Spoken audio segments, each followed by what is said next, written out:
এক বাদশার একটি বাগান ছিল। বাগানটি ছিল অনেক বড় এবং বিভিন্ন স্তর বিশিষ্ট। বাদশাহ একজন লোককে ডাকলেন, তার হাতে একটি ঝুড়ি দিয়ে বললেন, আমার এই বাগানে যাও এবং ঝুড়ি বোঝাই করে নানা রকম ফলমূল নিয়ে আসো। তুমি যদি ঝুড়ি বোঝাই করে ফল আনতে পারো, আমি তোমাকে পুরস্কৃত করব।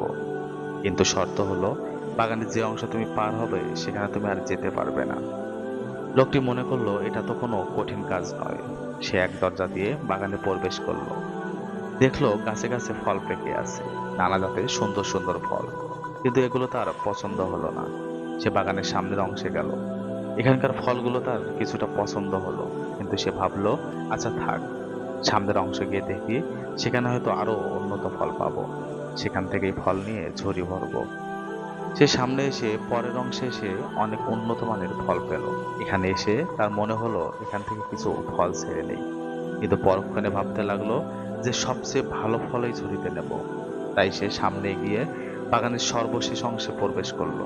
সে এখানে এসে দেখলো ফলের কোনো চিহ্নই নেই। অতএব সে আফসোস করতে লাগলো আর বলতে লাগলো, হায়, আমি যদি বাগানে ঢুকেই ফল সংগ্রহ করতাম, তাহলে আমার ঝুড়ি এখন খালি থাকতো না। আমি এখন বাদশাহকে কি করে মুখ দেখাবো? ঝুড়ি সহ বাগানে প্রবেশকারী লোকটির সাথে আমলনামা সহ দুনিয়ার বাগানে প্রবেশকারী তোমাকে তুলনা করা যায়।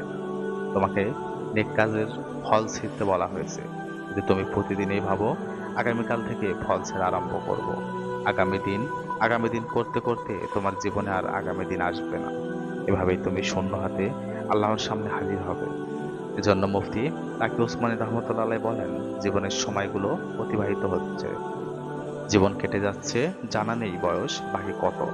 সুতরাং নেক কাজের বাসনা জাগ্রত হওয়ার সাথে সাথে তা করে ফেলো। কে জানে কিছুক্ষণ পরে মনের এই আগ্রহ থাকবে কিনা, এটাও জানা নেই একটু পর বেঁচে থাকবো কিনা। যদিও বেঁচে থাকি, হয়তো দুনিয়ার কোনো ব্যস্ততা সামনে এসে পড়বে। অতএব নেক কাজ যখনই করতে মন চায় তখনই করে নাও, জীবন থেকে ফায়দা লুটে নাও। তাই জীবন নামক আল্লাহর অনুগ্রহ দেওয়া বাগানের বিচরণকালে আমলনামার বিশেষ ঝুড়িতে যখনই সুযোগ পাওয়া যায়, তখনই নেক নামক ফল দিয়ে প্রথম থেকেই ভরা শুরু করে দাও। পরে সময় পাওয়া যাবে কিনা জানা নেই। আল্লাহ সুবহানাহু ওয়া তাআলা সবাইকে তৌফিক দিন।